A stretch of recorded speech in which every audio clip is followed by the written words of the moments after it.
तो सत्संग की सभा विराम की ओर है, लेकिन यह सत्संग का दीप निरंतर जलता रहे। 1 से 2, 2 से 4, 4 से 4 लाख अनंत दीप बन जाए। क्योंकि बाहर जो कुछ भी हमें दिखता है उसमें उत्थान पतन लगा रहता है। और सदगुरु कबीर तो कहते ही हैं, जो उगए सो आथवे, फूले सो कुम्हिलाए, जो चूने सो ढही परे, जन्मे सो मर जाए। वो तो कहते हैं जिसका उदय हुआ है उसका अस्त होगा। जो फूल खिला है वो कुम्हिलाएगा, जिस चीज का निर्माण हुआ है उसका विनाश होगा, और जिसका जन्म हुआ है उसकी मृत्यु होगी। तो इस सभा का भी आरंभ हुआ, सभा विराम होगी।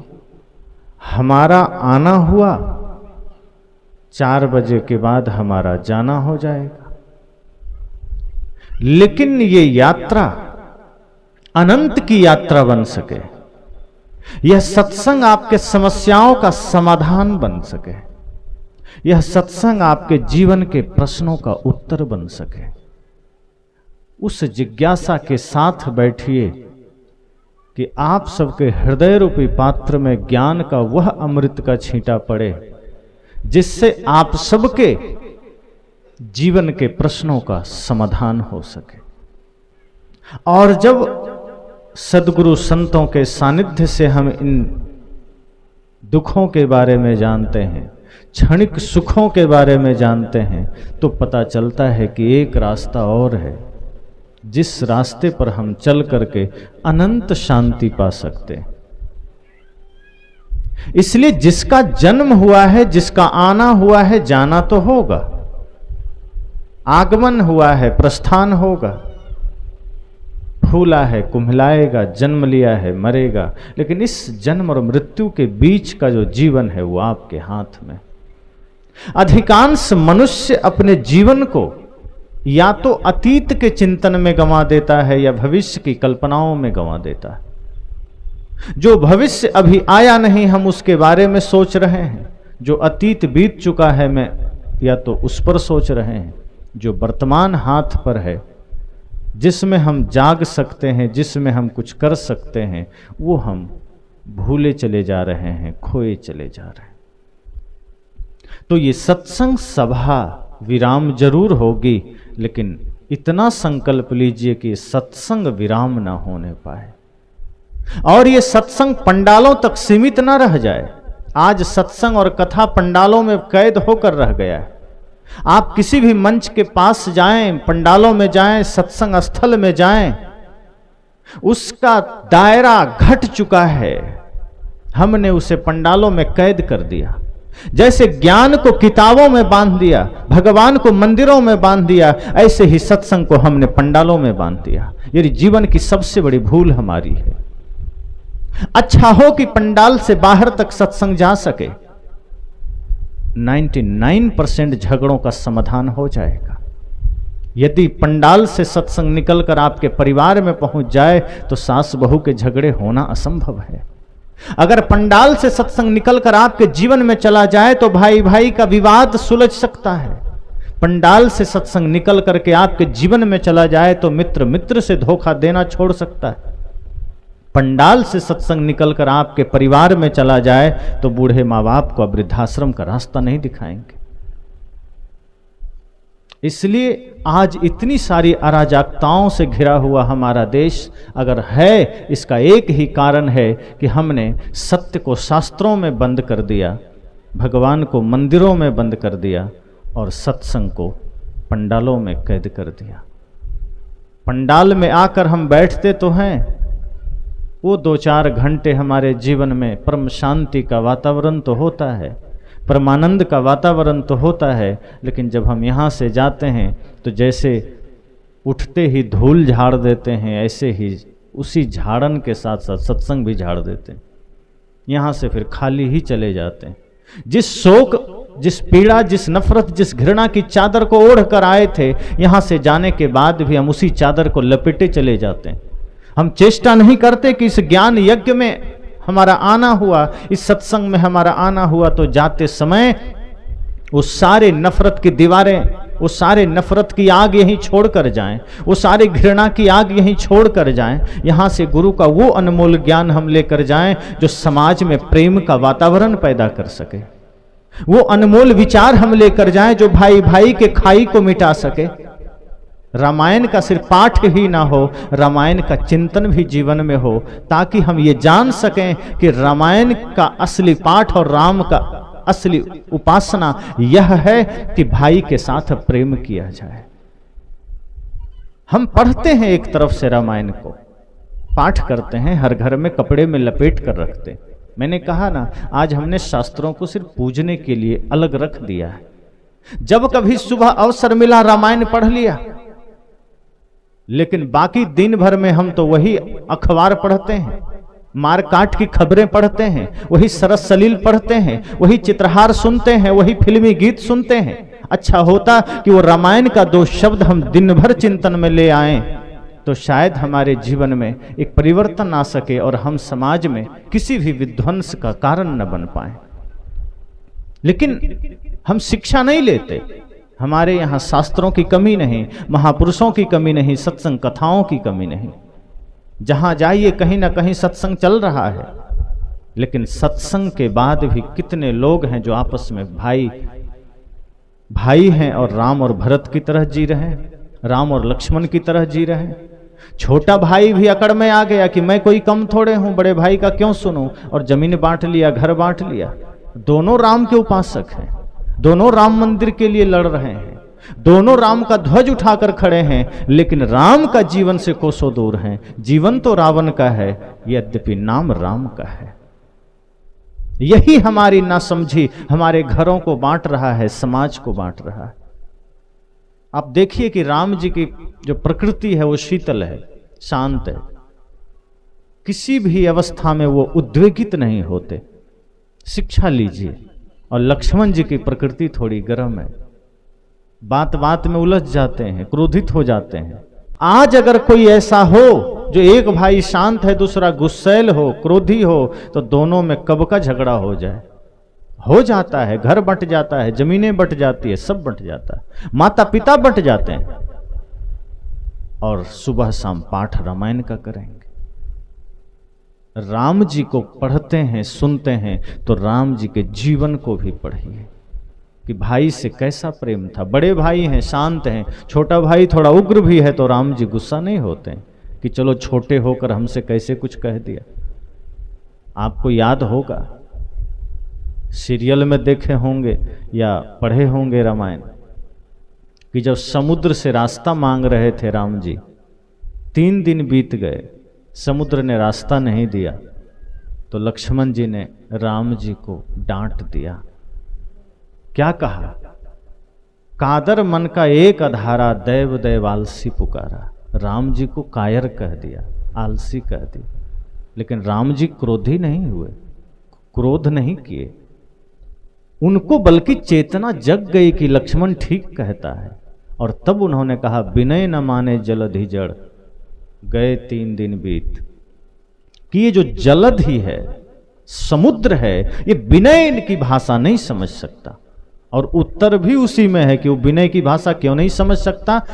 विनय न माने जलधि, क्यों? जड़, वो जड़ है। अब इस माइक को हम कितना भी कहें यहाँ से हट के उधर हो जाओ, हटेगा क्या? अब मैं झूठे क्रोधित हूं कि हट नहीं रहा है, तो नासमझी मेरी है। ये गलत नहीं है, ये निर्जीव है, निष्क्रिय है। इसको बांध दिया गया मेरे सामने। अब कोई कितना भी हटाना चाहे, बोल बोल के ये हट नहीं सकता है। और हटा हुआ है तो कितना भी प्रार्थना किया जाए, ये अपने से आके लग नहीं सकता है। ये निर्जीव है, इसका समर्पण निश्चिंत है। अगर इसको हमारे सामने रख दिया गया, ये समर्पित हो गया, अब ये अकड़ नहीं सकता कि नहीं आप प्रवचन कर रहे हैं तब तक तो ठीक है, हटेंगे तो मैं हट जाऊंगा। निर्जीव पदार्थों की जो बात है वो निश्चिंतता है उसमें। लेकिन राम जी ने लक्ष्मण जी के कहने पर इस बात को समझे। कि हाँ ये समुद्र है, जड़ है, ये विनय की भाषा नहीं समझता। उन्होंने लक्ष्मण को ये नहीं कहा कि तुम्हारी हिम्मत कैसे हो गई बड़े भाई से इस तरह की बात करने की। आज कोई छोटा भाई सही सलाह दे दे तो बड़े भाई का क्रोध और अहंकार आड़े आ जाता है कि तुम्हारी हिम्मत कैसे हुई। उस वक्त हम यह नहीं सोचते कि मेरा ही छोटा भाई है, कोई हित की ही बात कर रहा होगा। अगर कुछ भूल भी हो गई तो गले लगा करके प्यार से समझा दीजिए। वहां तांडव करने की क्या जरूरत है, रावण बनने की क्या जरूरत है। जो काम रावण कर रहा था, अपने भाई को लात मार रहा था, माता पिता की अवज्ञा कर रहा था, वही अगर आप कर रहे हैं तो आप राम के भक्त तो नहीं हो सकते। इसका मतलब इतना ही है कि सत्संग पंडाल से हमने कुछ लिया ही नहीं, हम खाली चले गए। और खाली क्यों जा रहे हैं? जैसे बरसात में अगर बारिश के छींटे पड़ रहे हैं तो आज व्यवस्था है छाता लेके चल देते हैं। छाता ले लिए तो सिर भीगने से बच जाता है, यद्यपि कमर से नीचे छींटे पड़ जाते हैं, लेकिन कमर से ऊपर के क्षेत्र में छींटे नहीं पड़ते। तो लोगों ने और खोज की, रेनकोट निकाला, और रेनकोट ऐसा है कि आप उसे पहन लीजिए, मूसलाधार बारिश में भी एक बूंद आपके शरीर को नहीं छुएगा। आज सत्संग में हमने वही किया है। माया का, प्रपंच का, मोह का रेनकोट पहनकर हम आ जाते हैं। अब ज्ञान के छींटे पड़ तो रहे हैं, दिखाई तो दे रहा है कि सब शरीर पर ही गिर रहा है, लेकिन शरीर और ज्ञान के छींटे के बीच में अविद्या का एक रेनकोट पड़ा हुआ है, जिस वजह से वो ज्ञान हमारे अंतर मन तक पहुंच ही नहीं पाता। और हम यहां से जब लौटते हैं तो उसी कामना के साथ लौटते हैं, उसी नफरत के साथ लौटते हैं, वही दुर्भावना के साथ लौटते हैं। जीवन में परिवर्तन नहीं आता। वरना इतने सत्संग, इतनी कथाएं, इतने शास्त्र के बाद तो समाज में एक परिवर्तन आना चाहिए। उतने ही अंडा खाने वालों की संख्या बढ़ रही है, मुर्गी मारने वालों की संख्या बढ़ रही है, नशा करने वालों की संख्या बढ़ रही है। मैंने कल कहा था कि जिस देश में गंगा बहती है, दुर्भाग्य है उस देश के लोग शराब में डुबकी लगा रहे हैं। ये दुर्भाग्य ही है देश का। जब पड़ोस में कोई गुजर जाए तो आदमी कहता है सब झूठा है, सब माया है, कोई अपना नहीं। लेकिन जब घर आता है तो लगता है सब अपना ही है, वो गया तो गया, हमें थोड़े जाना है, हम तो यहीं कुंडली मार कर बैठने वाले हैं। लेकिन उस दिन पता चलता है जब हमारे सामने भी मृत्यु खड़ी होती है, चल तेरा भी समय आ गया, तब सोचता है जन्म सब धोखे में खोए दियो, अब खो गया, अब पा नहीं सकते। अब चाहे अंबानी हो चाहे एक साधारण आदमी, अब दोनों के लिए स्थिति समान हो गई। मृत्यु के नजर में कोई भेदभाव नहीं है। वो ये नहीं देखती कि ये अंबानी जैसा है तो इसे छोड़ दें, ये टाटा बिरला डालमिया जैसा है, बिल गेट्स मस्क जैसा है, इसे छोड़ दें, और ये गरीब है तो पहले उठा लें। मृत्यु के सामने कोई पक्षपात नहीं, कोई घूस भी नहीं चलता कि पैसा बहुत है, दो चार बंडल निकाल के धर दें कि थोड़ा रुक, थोड़ा मौका दे दो। मृत्यु कहते अब मौका नहीं मिलेगा, अब हो गया, दे दिया मौका। आदमी कहता है मौका कब दिया? कहीं इतना जीवन दिया, मौका ही दिया, और सूचना भी दिया, सजग नहीं हुए का, कोई सूचना नहीं मिला, कोई पत्र नहीं मिला। किसी पर मुकदमा हो जाए, कोर्ट से वारंट मिल जाता है, तुमने तो कुछ नहीं दिया। मृत्यु कहती है दिया था, तुमने नजरअंदाज कर दिया, भेजा था, तुमने समझा ही नहीं। कहा क्या भेजा? का बाल सफेद किया पहले, सूचना भेजा कि सजग हो जाओ, मृत्यु निकट ही है, और तुम नादान आदमी ब्यूटी पार्लर जाके बाल काले करवा लिए ताकि मृत्यु को धोखा दे सकें। तुमने सोचा काले हो जाएंगे तो मृत्यु को धोखा हो जाएगा कि ये अभी बूढ़ा नहीं हुआ, इसे नहीं ले चलेंगे। पर ध्यान देना, मृत्यु बाहर नहीं, तुम्हारे भीतर मौजूद है, वो देख रही है तुम क्या क्या हरकत कर रहे हो। मृत्यु तुमसे अलग नहीं है। जिस दिन तुम मां के गर्भ में आते हो, मृत्यु साथ आती है, वो भिन्न नहीं है। हमें लगता है कि एक दिन कोई अचानक गुजर गया, अचानक कुछ भी नहीं होता। जैसे अभी आपने देखा यहां पान के पत्ते रखे थे, 150 पत्ते रख लीजिए, ऊपर से आप सुई चुभा दीजिए, सेकेंड भी नहीं लगेगा, सुई इस पार से उस पार हो जाएगी। आपको लगेगा सभी पत्तों में सुई एक साथ गई है, लेकिन आप जानते हैं कि वो एक एक करके गई है, चाहे वो बहुत तेजी में ही क्यों ना गई, एक साथ नहीं गई है। हमें लगता है मृत्यु अचानक हुई है, अचानक कुछ भी नहीं होता। एक एक क्षण मृत्यु हमें मारती रही है, एक एक पल हमें मारती रही है, एक एक घंटे हमें मारती रही है। मारते मारते मारते जब अंतिम पहुंच गया, आखिरी पत्ते में जब सुई पार होती है, पता चलता है सब पार हो गया। अचानक एक दिन प्रत्यक्ष हो जाता है। अब प्रत्यक्ष में तो मृत्यु घटित हो रही है, अप्रत्यक्ष में तो यात्रा चल रही है मृत्यु की साथ साथ, और हम भागने की चेष्टा करते हैं। तो मृत्यु कहती है, बाल सफेद किया तुमने, समझा नहीं, चेता नहीं, तुम्हें लगा कि काले करवा लेंगे तो धोखा हो जाएगा, पर हम धोखे में नहीं, तुम धोखा में हो कि तुम्हें ऐसा लगता है कि हम धोखे में। कहा अच्छा चलो, एक सूचना दिया, दूसरा? कहा दूसरा भी दिया था, दांत हिलने लगे तुम्हारे, और तुमने अस्पताल जाकर दांतों को पूरा सेट लगवा लिया ताकि बुढ़ापे का असर ना हो, फिर भी तुमने किया। कहा तीसरा? कहा चाम ढीले पड़ गए, ये भी सूचना है कि जल्दी सचेत हो जाओ, भजन में लग जाओ, जवानी तो गंवा दी, संसार में कुछ मिला नहीं, और तुम आज जिसके पास पैसे हैं प्लास्टिक सर्जरी करवा के वो भी 60 में 30 का दिखने लगता है कि हम तो अभी जवान हैं। कहा इस तरह से बहुत सूचनाएं भेजे, कान से सुनना तुम्हारा कम हुआ, मशीन तुमने लगा लिया, आंखों से दिखना कम हुआ, चश्मा तुमने लगा लिया, सारी विकल्प तुमने सारे विकल्प तैयार कर लिए, लेकिन ये ध्यान तुम्हारा नहीं गया कि अब अंतिम घड़ी आने वाला है, अब तो लगे भजन में, अब तो लगे भक्ति में, अब तो लगे सत्संग में, जीवन का उद्देश्य पूरा करें। लेकिन सत्संग चल रहा है और उधर बत्संग भी चल रहा है। सत्संग अगर हमारे जीवन के लिए परिवर्तन का कारण न बन सका तो दोष सत्संग का नहीं, हमारे चित्त का है, मन का है, क्योंकि हम सत्संग को घर तक ले ही नहीं गए। आज सारी समस्याओं का समाधान हो सकता है देश का, अगर हर व्यक्ति सत्संग अपने जीवन में लेके चल दे। आज आदमी की चालाकी देखिए, सारे पाप कर्म घर में करता है, लेकिन भगवान का मंदिर घर से बाहर गांव के तरफ बनाता है। इसका भी एक कारण है, वो जानता है भगवान घर में आ गए तो यहाँ रावण को भागना पड़ेगा, अर्थात आसुरी प्रवृत्ति टिक नहीं सकती। अगर गुरु या भगवान का आगमन हमारे हृदय में हो गया तो इस हृदय में अंधेरा टिक सकता है क्या?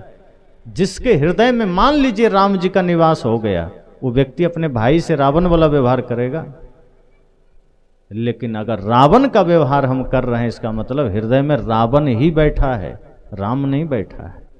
तो हमने चालाकी क्या किया, मंदिर बना दिया बाहर और राम जी को वहां बैठा के ताला मार दिया, आप यहीं ठीक है, आपकी जरूरत घर में नहीं है, आपकी जरूरत हमारे हृदय में नहीं, आप वहीं रहिए, सुबह शाम आ जाएंगे पानी उनी देने। भगवान को लाचार और निकम्मा समझ लिया कि हम ताला बंद कर दिए। राम की जरूरत आपके बनाए मंदिरों में नहीं, राम की जरूरत आपके हृदय में है, आपके घर में है। यही हमने बुद्ध के साथ किया, उनके भी मंदिर बना के उनको कैद कर दिया। यही हमने कृष्ण के साथ किया और यही आज कबीर साहब के साथ हो रहा है। हमने मंदिर बना बना के उनको ताले मारते चले जा रहे हैं। आज उनकी आवश्यकता हमारे हृदय में है, हमारे जीवन में है, वो मंदिर का चीज नहीं है। कबीर साहब जीवन जीने की चीज है, राम जी का आदर्श जीवन जीने का चीज है, उनका ज्ञान हमारे जीवन के लिए उपयोगी है, हमने ताले मार दिए।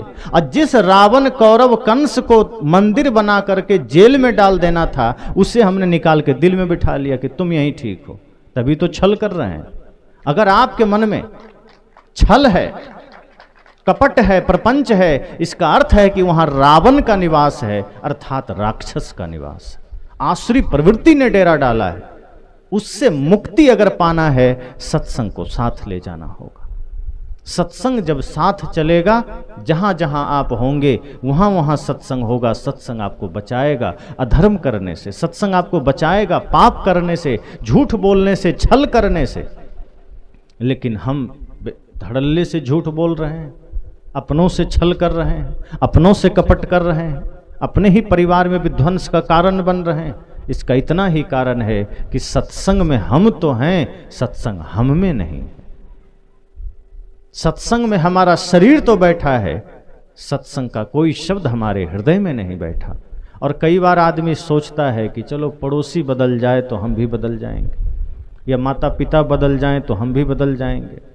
ये धर्म, ये सत्संग आपकी कमाई है, आप करेंगे आपका जीवन बदलेगा, कोई बदले ना बदले। पड़ोसी ने श्वास लिया कि नहीं लिया, आप सोचते हैं क्या कि पड़ोसी श्वास लेगा तभी श्वास लेंगे, कि पड़ोसी खाएगा तभी खाएंगे? लेकिन जब धर्म के मार्ग पर चलना हो, पुण्य के मार्ग पर चलना हो, परमार्थ करना हो, तो हम देखते हैं कि अगल बगल वाला कर रहा है कि नहीं। जब किसी बुराई का त्याग करना हो तब हम पड़ोसी को झांकते हैं कि उसने तंबाकू छोड़ा कि नहीं, वो छोड़ेगा तो हम भी सोचेंगे। यही समस्या हमारे जीवन को बिगाड़ के रख दिया और सत्संग करते करते भी जीवन में कोई परिवर्तन नहीं आया। इसलिए मैंने कहा कि जिसका उदय हुआ उसका अस्त होगा, जिसका जन्म हुआ उसकी मृत्यु होगी। ये शरीर सदा एक सा नहीं रहेगा। आपका शरीर अगर आज महत्वपूर्ण है तो वो क्षणिक है। कर्म अच्छा करेंगे तो आपके न रहने पर भी आप महत्वपूर्ण होंगे। इस शरीर से हमारी पहचान क्षणिक है, पद से पहचान क्षणिक है, लेकिन अगर धर्म से आपकी पहचान है, कर्म से आपकी पहचान है, वो शाश्वत है। शरीर आज सबल है, सुंदर है, बुढ़ापा आएगी वही शरीर कुरूप हो जाएगा। रोक पाएंगे? शरीर को बिखरने से नहीं रोक पाएंगे। मान लीजिए आप पद में हैं, अभी हमारे देश के राष्ट्रपति द्रौपदी मुर्मू जी हैं, पद में हैं, पद उनकी पहचान है। इनसे पहले कौन थे? श्री रामनाथ कोविंद जी, अब हैं वो राष्ट्रपति। पद उनका पहचान बना, वो पद अस्थाई नहीं रहा। अब वो नहीं है, अब वो भूतपूर्व राष्ट्रपति है। राष्ट्रपति तो नहीं है, भूतपूर्व हो गए। अर्थात संसार का कोई भी पद आपको मिल जाए, आप भूत हो ही जाएंगे। विधायक हैं, कोई भूतपूर्व विधायक हो जाते हैं, सांसद हैं, भूतपूर्व सांसद हो जाते हैं, मुख्यमंत्री हैं, भूतपूर्व मुख्यमंत्री हो जाते हैं, शिक्षक भूतपूर्व हो जाते हैं, सैनिक भूतपूर्व हो जाते हैं। संसार का कोई पद अस्थाई नहीं है, उसका घमंड क्या करना। लेकिन कुछ तो ऐसा है जो कभी भूतपूर्व नहीं हो। वो क्या है? जिसने जीवन में भक्ति धारण कर लिया और वो सच्चे अर्थ में भक्त बन गया, वो कभी भूतपूर्व नहीं होता। आपने कभी सुना वो भूतपूर्व भक्त है? वो सदा भक्त रहता है, कभी भूतपूर्व नहीं होता। कोई भूतपूर्व संत नहीं होता, भूतपूर्व साधक नहीं होता। सच में जो संत है वो सदा संत रहता है, सच में जो साधक है सदा साधक रहता है। इसका मतलब यही एक शाश्वत पथ है, यही एक शाश्वत मार्ग है, जिसे पकड़ लेने के बाद आप कभी भूत नहीं बन सकते, वो कभी विनश नहीं सकता है। और यही पहचान शाश्वत पहचान भी है। राम जी को आप इसलिए नहीं जानते कि वो सुंदर थे, कि उनके पास धन बहुत था, कि वो बाण बढ़िया चलाते थे। आप इसलिए जानते हैं कि वो मर्यादा पुरुषोत्तम थे, कर्म महान था। माता शबरी को आप इसलिए जानते हैं क्योंकि वो भक्ति में जीवन जी रही थी। और रावण को आप इसलिए जानते हैं कि वो पाप किया था। अच्छे बुरे की पहचान ही आदमी को जिंदा रखता है। मंथरा को इसलिए जानते हैं कि वो कपट चालें चलती थी।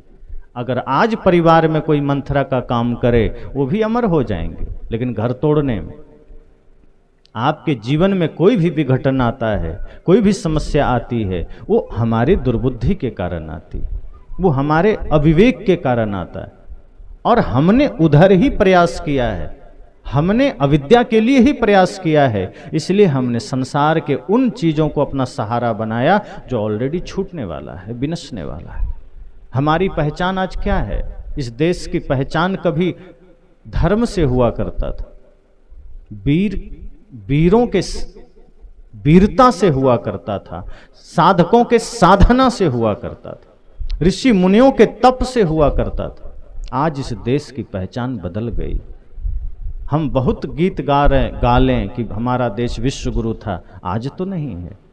उसे विश्व गुरु तो छोड़िए, विश्व शिष्यत्व में भी पिछड़ रहा है। और इसका कारण हम सभी तो हैं कि सत्संग सुनते हैं, कथा सुनते हैं, गुरु के पास जाते हैं, खाली लौट जाते हैं,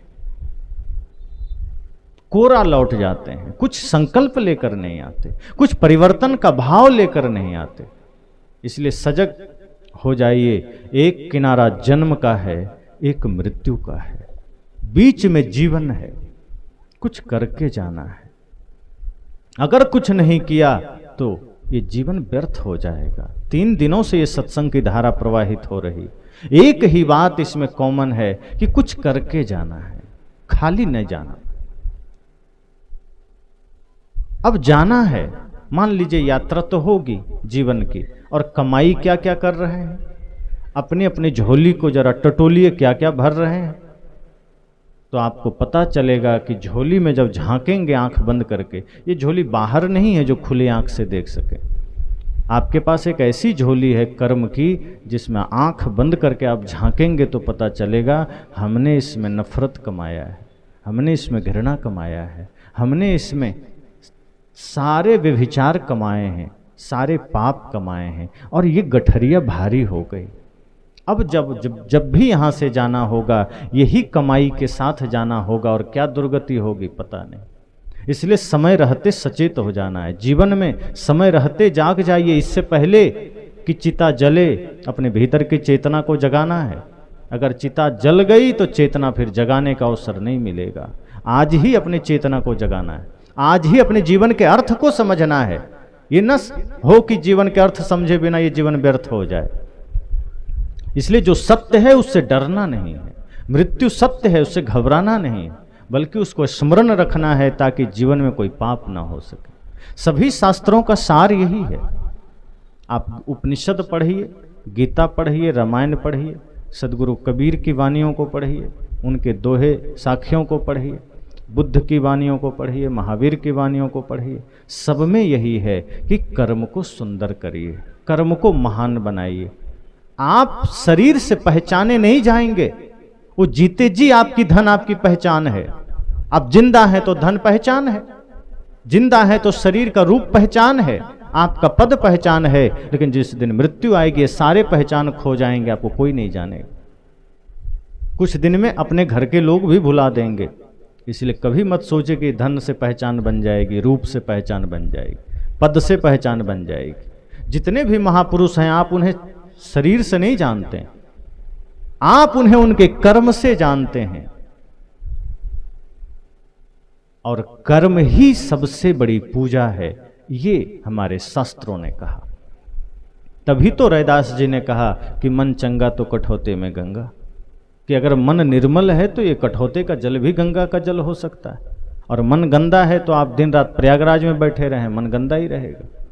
ऐसा तो नहीं है कि प्रयागराज में जितने लोग हैं सब धर्मात्मा हो गए, कि अयोध्या में जितने लोग हैं सब धर्मात्मा हो गए।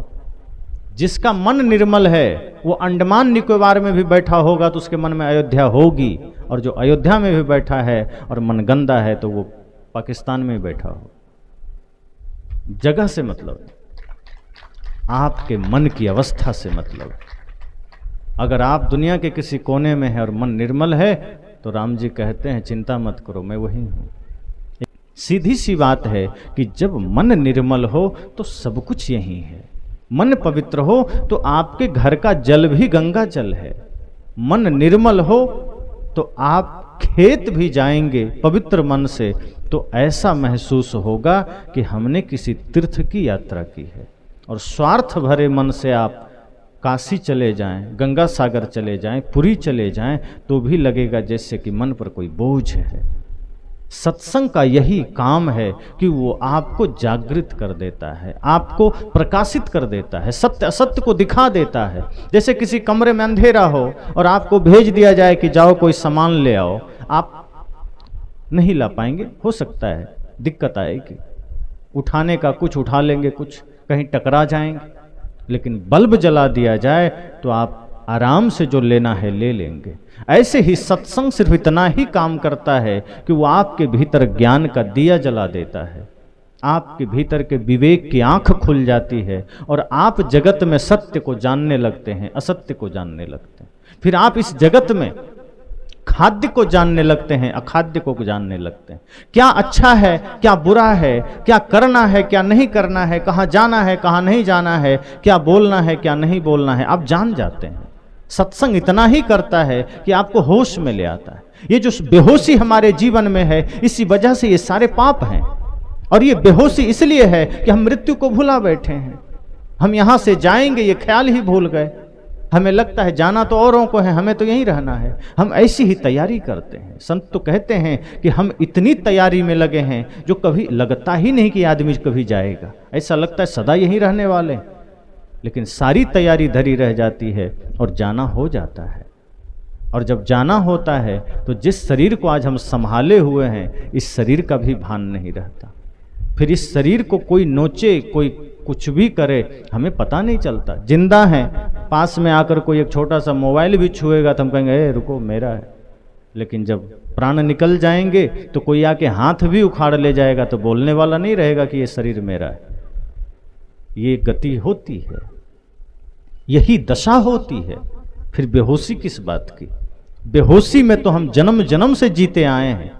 मूर्छा में तो जन्म जन्म बीत गया। अब तो इस जन्म में ऐसी साधना करिए कि मुक्ति को पा सकें। कब तक बंधन में पड़े रहेंगे? अब तो ऐसा कर्म करिए कि पुनः परमानंद को पा सकें। कि पाप कर्म करते करते, छल करते करते अगर मन भर गया हो, झूठ के मार्ग पर चलते चलते अगर कदम थक गया हो, तो अब थोड़ा सत्य के धरातल पर आइए, अब थोड़ा प्रेम के धरातल पर आइए। और गजब की बात तो यह है कि जीवन में प्रेम से जीने के लिए ही समय कम है। पता नहीं हम नफरत के लिए समय कहां से निकाल लेते। जीवन में धर्म के लिए ही समय कम है, परमार्थ के लिए ही समय कम है, हम पाप के लिए समय कहां से निकाल लेते हैं। यही हमारे जीवन की सबसे बड़ी भूल है। और ये बेहोशी इसलिए आई है कि हमने भुला दिया है अपनी यात्रा को, अपनी मृत्यु को। सदैव यह स्मरण रहे कि मौत कहीं ना कहीं मेरे साथ है, वो चलेगी साथ साथ। जो निर्मित हुआ उसका विनाश होगा। सदगुरु कबीर तो कहते हैं जो जो जन्म लिए वसुधा पर, एक दिन सब ही मरे। जो भी जन्म लिया मानव शरीर को पाया, जो भी आंखों से दिखने वाला है वो सब परिवर्तनशील है, वो सब मिटने वाला है। उसमें अगर कुछ सत्य है वो आप सत्य हैं, आत्मा सत्य है, और इसका स्वरूप, इसका स्वभाव सत्य है, अहिंसा है, प्रेम है, करुणा है। इसलिए इसे ही धारण करिए।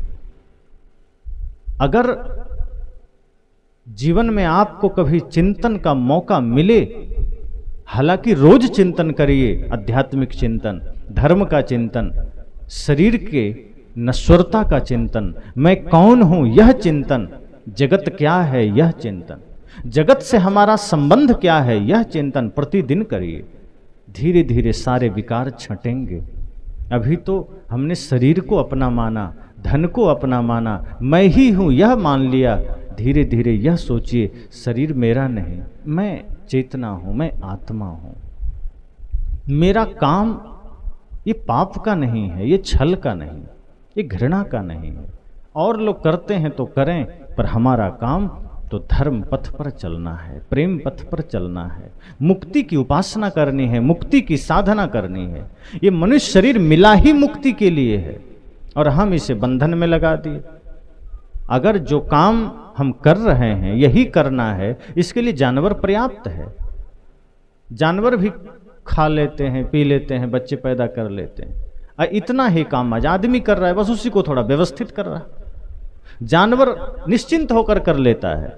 आज वो खा लिया, कल की चिंता नहीं करता, वहां भी आपसे ठीक है। वो आज खाया, कल का उसे चिंता नहीं है।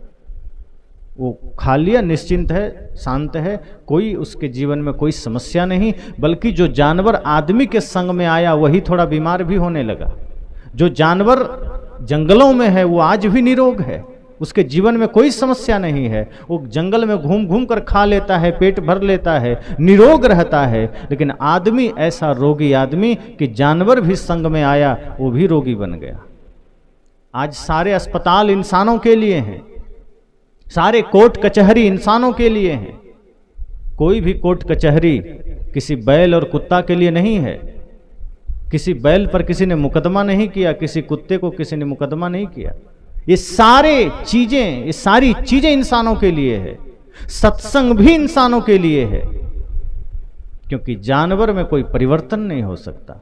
बिल्ली को यहां बैठा दिया जाता पहला दिन कि बैठो तुम यहीं, और गले में माला डाल देते और रोज अहिंसा पर प्रवचन करते, तो क्या लगता है आज वो अहिंसा व्रत पालन कर लेती? माला पहना कर जैसे ही छोड़ते वो चूहा खोजने निकल जाते। उसको मतलब नहीं है कि हमने क्या सुना 3 दिन, क्योंकि वो जानवर है, वो प्रकृति में है, उसकी प्रकृति ही है हिंसा करना। लेकिन गाय को किसी कसाई के घर बैठा दिया जाए 1 महीना तक और उसको कहे कि तुमको भी कल से मांस खाना है, तो क्या लगता है गाय जिंदा रहने के लिए मांस खा लेगी? मर जाएगी, मांस को सूंघेगी तक नहीं। प्रकृति में है वो। गाय को आप गांजा पिला के देखिए, नहीं पिएगी। शराब पिला कर देखिए, नहीं पिलेगी। जबरदस्ती डाल देंगे तो बीमार हो जाएगी। वो प्रकृति में है। तो शेर को, बिल्ली को, कुत्ता को अहिंसक नहीं बनाया जा सकता। गाय को, बैल को, हाथी को, घोड़े को, बकरी को हिंसक नहीं बनाया जा सकता। वो प्रकृति पर है, उसके जीवन में कोई परिवर्तन नहीं हो सकता। और ऐसा भी नहीं है कि गाय ने किसी गुरु से माला लिया इसीलिए मांस नहीं खाती है। माला भी नहीं लिए कि चलो किसी गुरु से माला लिया, मंत्र ले लिया तो मांस का त्याग कर दिया। नहीं, वो प्रकृति से है, वो निश्चिंत है, वो अपने धर्म पर है। लेकिन सारी समस्याओं का जड़ आदमी है। आज सारे समाधान आदमी को चाहिए, सारी व्यवस्था आदमी को चाहिए। आज सारी लाचारी का कारण आदमी है, सारी बीमारी का कारण आदमी। ये जो तमाम तरह के बीच में उफान तूफान कोरोना का आया था, क्या किसी जानवर की वजह से आया? ये आदमी का ही कुराफात था। प्रकृति से छेड़छाड़, नेचर से छेड़छाड़ के चक्कर में तमाम तरह के रोग, तमाम तरह की बीमारी, तमाम तरह की समस्याएं इस धरती पर आ रही है। आदमी के पागलपन के वजह से ही सुनामी आती है, भूकंप आते हैं। हालांकि कुछ वैज्ञानिक कारण हैं, लेकिन प्रकृति में जो उथल पुथल है वो आदमी के विकृति की वजह से है, प्रकृति से छेड़छाड़ के वजह से है। जब प्रकृति असंतुलित होती है तो संतुलन बनाने के लिए यही सारे तांडव होते हैं। और ये सब असंतुलन आदमी की वजह से। आदमी हिंसा के पथ पर दौड़ रहा है। जन्म मिला था शुद्ध प्राकृतिक शांत जीवन, शुद्ध वैष्णव जीवन, और हमने कर लिया खराब।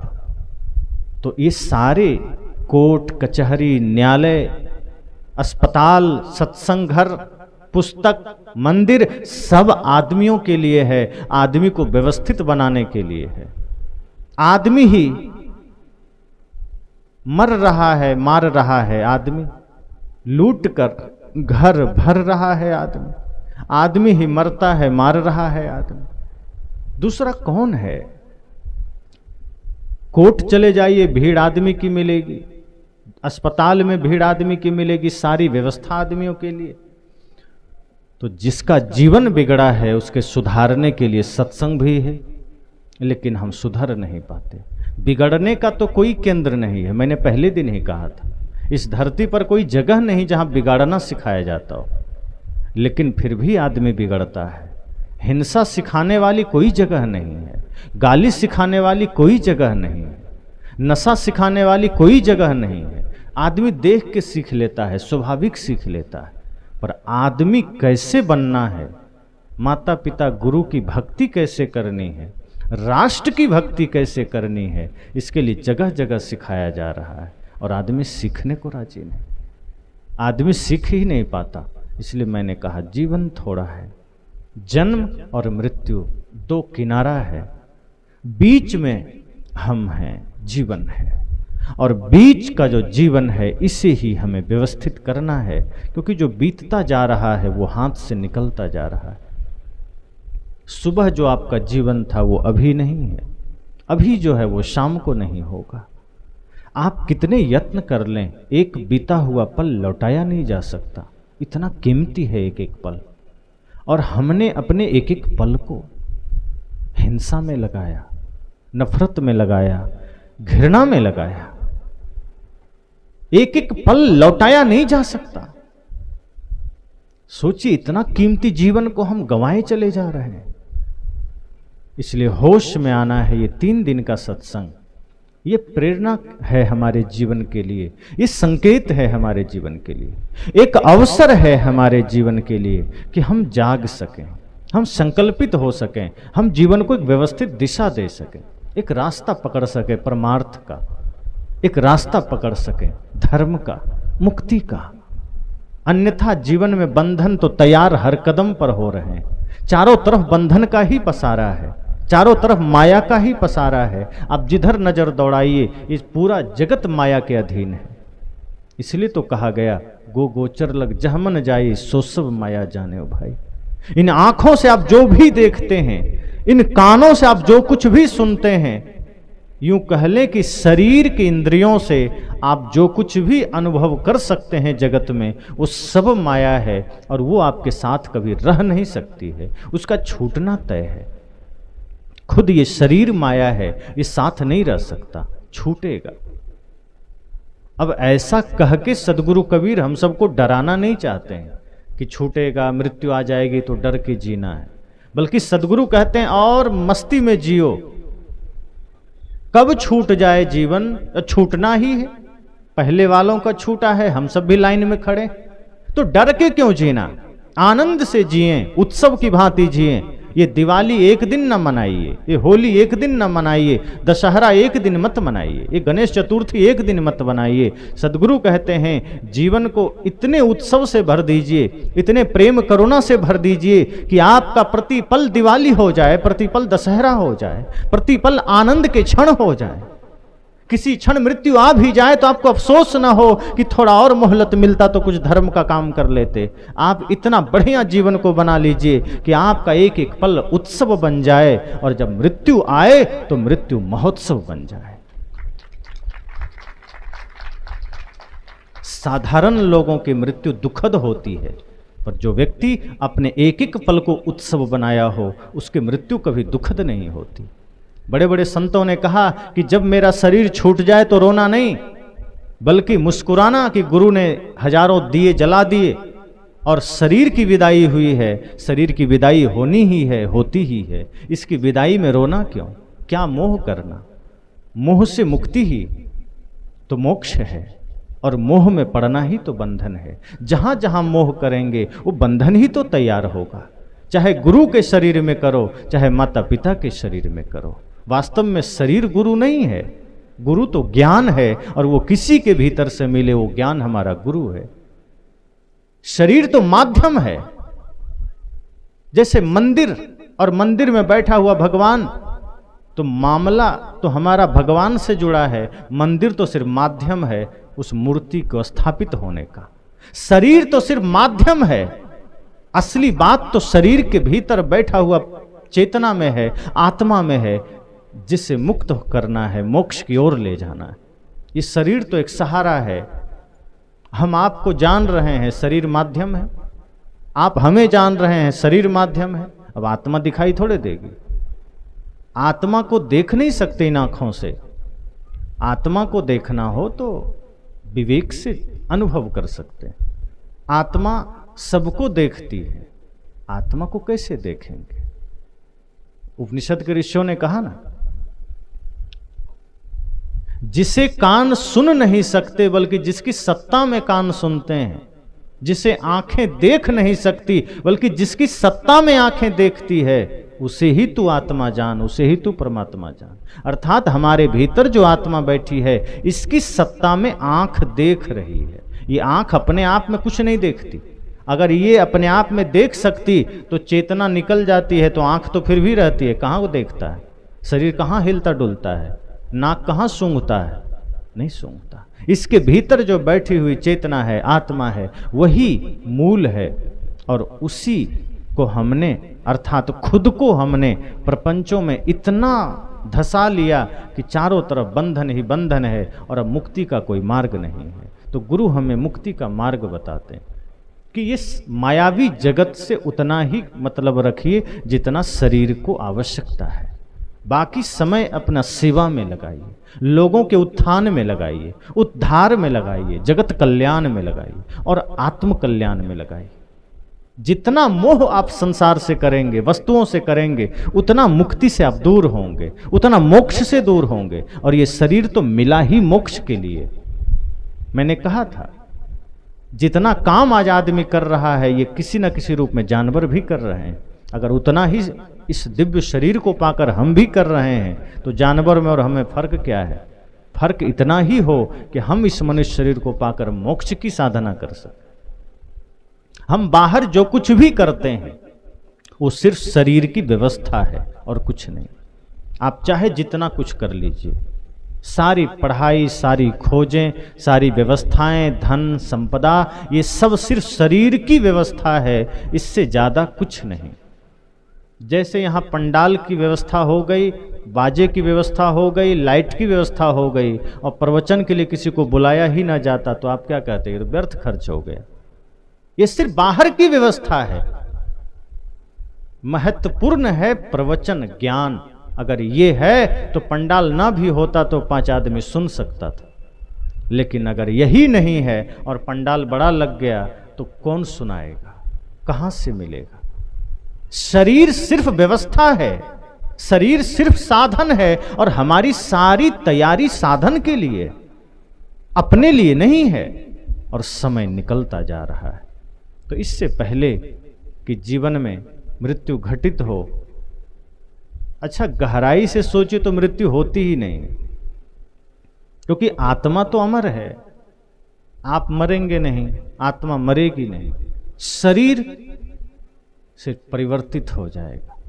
ये भी मरता थोड़े है, शरीर सिर्फ परिवर्तित हो गया। जड़ में क्रिया है, मिट्टी पानी आग हवा से बना, इलेक्ट्रॉन प्रोटॉन न्यूट्रॉन जो अंतिम तत्व है, परमाणु है, ये बिखर गए, अपने अपने तत्व में सब समा गए, फिर वो दूसरा रूप धारण कर लेंगे। ये जगत सिर्फ परिवर्तन का रूप है। आप जो कुछ भी देख रहे हैं लग रहा स्थायी है, उसमें क्रिया चल रही है।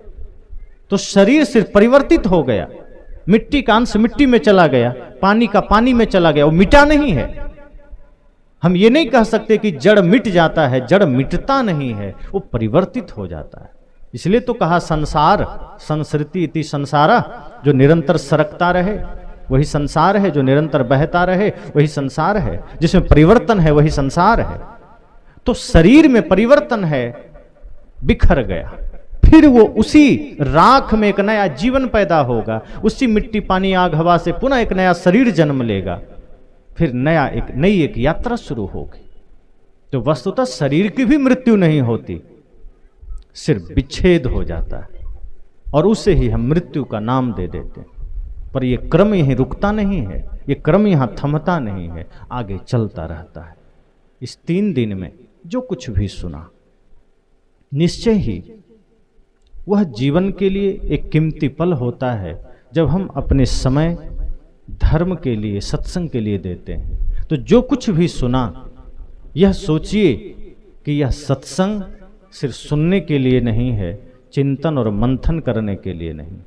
और मैं ये भी नहीं कहता कि जो सुना वो सब सत्य है, वो सबको मान लीजिए। चिंतन करिए, मंथन करिए। लगता है कि ये प्रकृति के नियम के अनुकूल है, विवेक की कसौटी पर यह खरा उतरता है, लगता है कि हाँ ये मुक्ति का सही मार्ग है, लगता है कि हाँ ये जगत के प्रति हमारा दायित्वों का सही निर्देशन है, तो निश्चय ही फिर वो बात आपकी हो गई, वो मेरी न रही।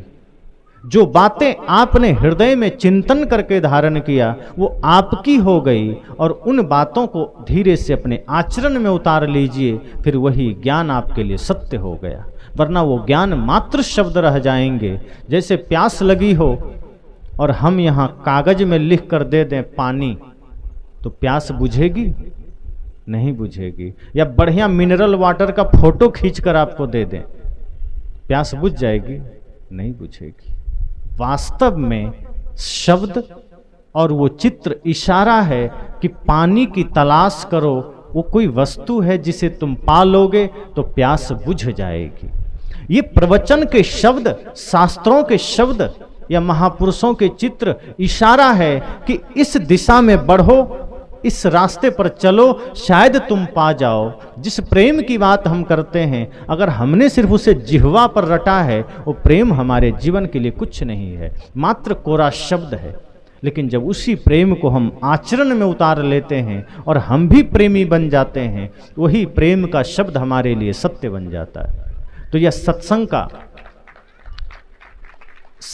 का शब्द हमारे लिए सत्य बन सके, शास्त्रों का शब्द हमारे लिए सत्य बन सके, महापुरुषों के चित्र हमारे लिए चरित्र बन सके, ऐसा संकल्प हमें लेना है कि 3 दिन का सत्संग हम सबके जीवन के प्रश्नों का उत्तर बने, हम सबके जीवन के समस्याओं का समाधान बने, ताकि हम अपने आप में जागें और जागा हुआ व्यक्ति अपने संतान को जगाए, ताकि हमारी संतान जग करके इस देश में पुनः वो रास्ता पकड़ सके जिस रास्ते पर कभी श्रवण कुमार चला करते थे, जिस ज्ञान के पथ पर कभी राम जी का कदम चला करता था, श्री कृष्ण का कदम चला करता था, और बाद में फिर अन्य महापुरुषों का जीवन चला, हमारे वीरों का चला, हमारे देश के लिए शहादत देने वाले 7 लाख वीरों का जीवन चला।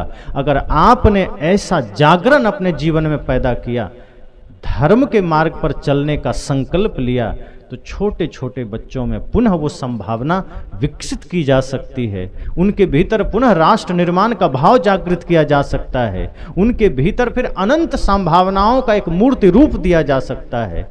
और इसके लिए माता पिता को तत्पर होना है। ये सत्संग का शब्द और ज्ञान आपको जीवन में उतारना है। बहुत बहुत शुभकामनाएं। आप सबने मेरी बातों को ध्यान से सुना। बहुत सी बातें जीवन में है जो सीमित समय में नहीं कही जा सकती। सूत्र रूप इतना ही है कि जो सुना उसे चलना है, उस पर जीना है। अगर नहीं चल पाए तो महत्व तो नहीं रहा। हम कितना खाते हैं ये महत्वपूर्ण नहीं है, कितना पचाते हैं ये महत्वपूर्ण है। हम खा लिए ढेर सारा, पचा नहीं पाए तो क्या मतलब है। थोड़ा ही खाइए, पचा लीजिए, थोड़ा ही सुनिए, वो जीवन में उतर जाए। तो जब उजाला फैलाना हो, नाम उसी का रहता है। भले ही प्रयास थोड़ा हो, चिंता मत करिए कि मेरे छोटे से प्रयास से समाज में क्या होगा। याद करिए, जब एक जंगल में आग लगी, सभी जानवर पानी डाल रहे थे, हाथी भी और सब, तो एक चिड़िया भी चोंच में पानी डाल रही थी। तो सबने मजाक उड़ाया कि क्या मजाक करती हो, तुमसे कुछ होगा। कहा हमसे कुछ नहीं होगा, हम जानते हैं कि एक बूंद से भी थोड़ा सा सामर्थ्य है हमारा, कम है, लेकिन कल को इतिहास लिखा जाएगा तो लोग ये तो कहेंगे ना कि ये चिड़िया आग बुझाने वालों में थी, आग लगाने वालों में नहीं थी। तो हमारा नाम लगाने वालों में नहीं आएगा, बुझाने वालों में आएगा। इसलिए कभी भी हताश नहीं होइए कि समस्या जीवन में बड़ा है, राष्ट्र में समस्याएं बड़ी है, हम कैसे आगे बढ़ें। आप संकल्पित हो जाइए कि कोई जागे ना जागे, हमें जागना है, हमें सत्य के मार्ग पर चलना है। और अगर जग गए तो दूसरे के जीवन के लिए दिया भी बनना है। अगर ऐसा आपने संकल्प लिया, आप जीवन में विजयी हो गए। आपसे बड़ा विजेता कोई नहीं। विजेता वह नहीं है जो दुनिया को जीता है, विजेता वह नहीं है जो दूसरे पर शासन करता है। सदगुरु कहते हैं विजेता वह है जिसने अपने मन, अपने वाणी, अपने इंद्रियों को जीता है। और जिसने मन, वाणी, इंद्रियों को जीत लिया, उससे बड़ा साधक, उससे बड़ा विजेता कोई नहीं। और यही हमारे भीतर ज्ञान का दिया जागृत करने का साधन है। तो इसलिए पुनः पुनः सरदार जी को और आप सबको भी शुभकामना। आप सब इनमें सहयोगी बने। आगे जब भी ऐसे ज्ञान दीप जले, सत्संग का दिया जले, आप सब उसमें साथी बन जाइए, आप सब सहयोगी बन जाइए। और यह संकल्प लीजिए कि जैसे भगवान बुद्ध के लिए सम्राट अशोक धर्म का ज्योति लेकर दुनिया में निकल पड़े, आप सब भी अपने अपने सामर्थ्य अनुसार संत के पीछे वही सम्राट अशोक का रोल निभाइए, वही फर्ज निभाइए। निश्चय ही पुनः विश्व गुरु होगा देश। यही मंगल कामना है, शुभ कामना है। बस।